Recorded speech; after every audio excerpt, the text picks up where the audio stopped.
muy interesante también estudiar otro lugar de la ciudad que precede a la lonja. No hay muchos de los antiguos todavía visitables, pero hay uno que merece la pena, que es la iglesia de San Juan del Hospital. Es del siglo XIII, ese lugar es de un gótico muy particular, pero lo que tiene de especial, por ejemplo, es que alberga todavía la tumba de Constantina Augusta, que es fue emperatriz de Grecia y la hija de Federico II, el emperador alquimista. Sí, señor. Que es uno de esos grandísimos personajes de Hohenstaufen. Pues ella está enterrada en ese lugar, que es un lugar, fíjate, que tiene, por ejemplo, hoy, y se puede ver en estas fechas, entre abril y julio más o menos, tiene un milagro de la luz que todavía no sabe muy bien nadie cómo interpretar. Y es que a través del rosetón entran unas luces sobre la iglesia principal al suelo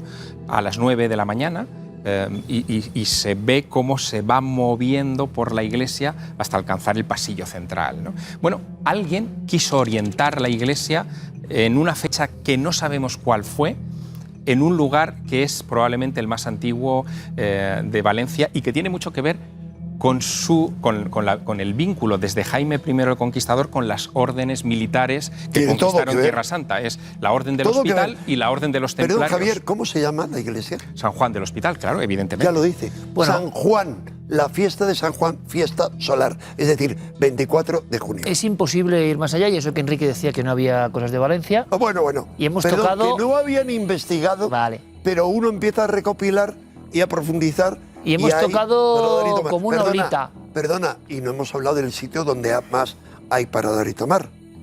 Las reliquias en la catedral. Sí, evidentemente. Para dar y tomar. Bueno, pero...